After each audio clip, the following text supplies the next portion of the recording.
Welcome back to Fight News Now. I am John Pollock. On Tuesday, Fight Network announced a global content partnership with TNA Wrestling, which airs here on Fight Network every Tuesday night at 9 p.m. Eastern Time. What this means is that the Fight Network's over-the-top app later this year is going to be the global home for TNA content, dating all the way back to their inception in 2002. Here to discuss a bit about that deal and what's going on in his career is TNA performer Ethan Carter III. Ethan, how are you doing today? I'm doing well, and as you can see, I have this globe in my hand because we're going global, baby. Thanks to the Fight Network and thanks to TNA Wrestling, so I'm pretty excited about that. You literally have the entire world in your hands. And Yeah, I wanted to ask you just on kind of a grander scope here, Ethan, when it comes to, this being a global content partnership, pro wrestling, the backbone has always been television. It's been television that has driven the live events, pay-per-views, and now we're entering an era where it just seems that streaming is such a huge component for professional wrestling. As you try and look into your crystal ball, which maybe you also have on hand, as we look down the road, do you see television always having a place with professional wrestling, or is that going to be changing? I really only have a candle, so it's kind of crystalish, but no, you make a great point about television and professional wrestling. That is the driving force of what we do. We're bringing entertainment worldwide to millions of people and, entertaining them, putting smiles on their faces. So I think it's very important to have that television presence, but also you got to look to the future. It's 2016, right? Yeah, 2016. Yeah. When I'm watching TV, I really don't watch anything live anymore besides, the television show I'm on, Impact Wrestling, every Tuesday at 9 on the Fight Network and Pop in the American States. But, only sports are really what I watch live. So everything else is either DVR'd or I hop on the Netflix or the Roku and I'm streaming.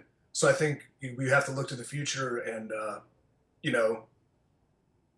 call what it is. WWE has created their own network and they have all their entertainment, all their programming available to fans on demand anytime, and that's a great model that's great for fans to have. And so for us to be able to partner up with the Fight Network, who already has a reputable brand and image and the content and the way to do it, I think it's awesome for TNA Wrestling to take that step into the future. Global. I think that, fans, they're obviously consuming wrestling content in many different forms. When you go back to when you broke into the industry, which was over a decade ago at this point, how do you feel the pro wrestling fan has changed? Has it been altered? They're watching to me with different expectations, different ways in which they're consuming it. What changes have you seen in the audience since you first broke into the industry? That's an interesting question, and I just first would like to state the colors behind me are because this is a former nursery that's becoming an office. So I don't want people to think I picked these colors. It's a work in progress. I like the decor. Having said that, it's my cat's room. It's cool. Having said that, what's the difference, I guess, from a fan who's consuming things today and then back when I was starting to break in? I remember tape trading. A lot of tape trading where you'd contact weird people via the internet. Maybe they're not weird, but people via the internet, and you trade tapes. And I get this tape from Japan, or this tape from Mexico, this thing from Europe, and it would be all traded because it wasn't available. And now today, YouTube, internet is really powerful. It's all at the palm of your hands here in the cellular telephone or anything. So I think that's changed a bit, but the thing that remains the same is that people love wrestling. People are passionate about it. People will go to any means to see it because they love it. It derives emotion from them. It's an action, it's adventure, it's comedy, it's drama, it's adrenaline. It's great. It's wrestling. It's why we're here. It's why we're talking to each other. And I think it's easier to have it on a cell phone than it is to trade tapes with some weird dude you found in an AOL chat room. You don't always get what you want. That means... When you were trading tapes, what was the holy grail of tapes that you acquired? That was one that, fans going back to when tape trading was so big, it was that anticipation as well of waiting week after week for that to arrive in the mail. What was the golden treasure trove for you that arrived in the mail? Shockingly, that's not shocking at all because he's, best in the ring, but it was my Chris Benoit in Japan tape was my holy grail that I got, with a lot of Pegasus Kid and stuff like that, and, juniors and him and Eddie in Japan. So that was pretty eye-opening, you know, especially being accustomed to the American version of pro wrestling and how, at the time, different those were. So Benoit in Japan was my holy grail, and I got it. That's interesting that you bring that up. I mean, as someone that has studied this industry, has probably a litany of tapes in an adjacent room to where we're seeing right now. When it comes to Chris Benoit, can you still sit down and watch a Chris Benoit match as you did that time when you got that tape? Yeah, I guess, considering the happenstance and such, it feels just a little bit different, but you can't not appreciate the work and the effort and, the stories being told in the ring and the physicality, because, that was his trademark. And, you separate reality from entertainment, and you can easily watch it if you want to learn how to become a better wrestler, which is why someone would be watching tapes of that nature, I think. So study the game. As we take a look at the current landscape in TNA, I know recently Bobby Roode and Eric Young moving on. Tell us a bit about your role in that locker room. I mean, you've been there under 3 years at this point, but have you kind of assumed a position as one of the locker room leaders? And tell us a bit about that locker room today in 2016. Well, between you and me, I'm just happy we got rid of 2 Canadians. That is a joke. That is a joke. That's a joke. Canada has a sense of humor. No, it really it's just, I don't know the word to describe it, because you understand it from a business perspective. You understand change is necessary in anyone's livelihood, and anyone's business is their own business. But it sucks to lose Eric Young and Bobby Roode, just because I think I tweeted it. They're not two good ones we lost. They're 2 of the absolute best, and they signed on the same day. They left on the same day. I mean, they've been here through thick and thin, through it all, and just bodies of work, tremendous, great talents, 2 of the best guys I've ever got to be in a ring with. So that sucks.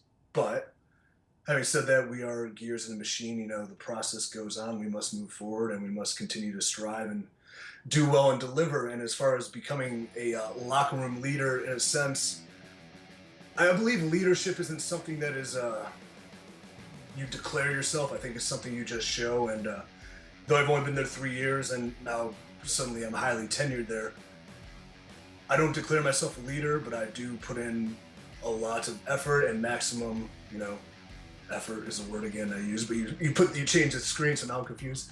But maximum, effort again. I try my best, and if that's leadership, to do the right thing and do business the right way, and be passionate every single time, even if it's through good times and bad times, striving forward to deliver for fans and for the people that employ me. Yeah, that's how I lead, I guess. But I would never declare myself a leader, because I think people that declare themselves leaders tend to fail as leaders. Since you've come into TNA, I mean, you made a rapid ascension, and you did so as a villain. Now being on the other side of the fence, how do you enjoy that side of things and playing a different Ethan Carter III on Impact?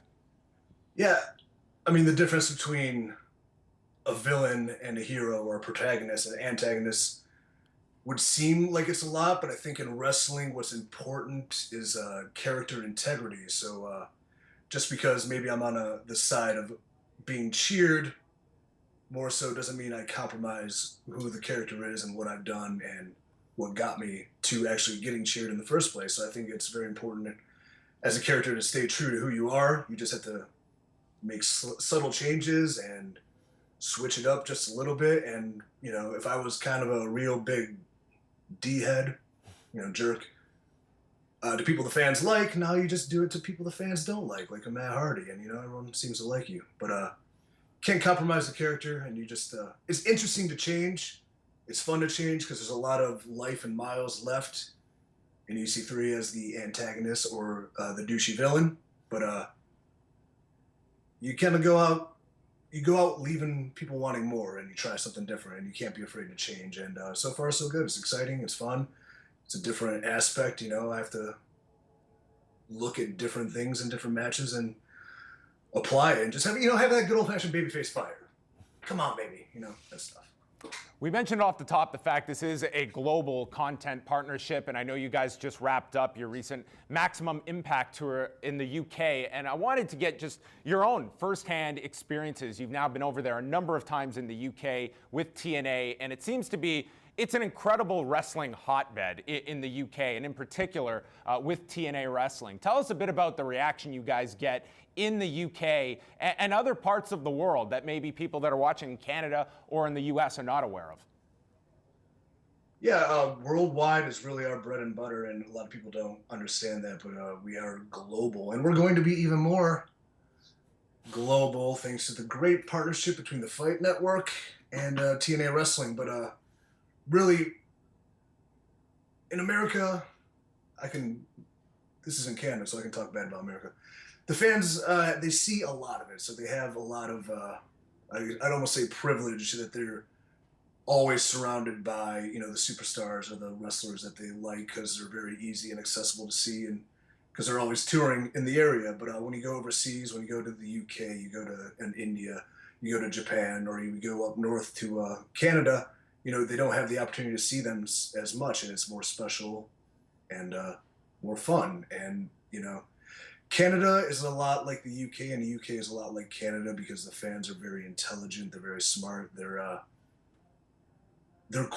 quirky and they're witty too, which is appreciative of the fan bases. Like, they seem to get it, and they seem to know how to enjoy it the most. So it's great to go to the UK. It's great to come up to Canada, which we do not do enough, especially as TNA. I've only been up there a couple times, but TNA really needs to go up there because it would be a great place to film television, because rabid fan bases like the UK are available in Canada.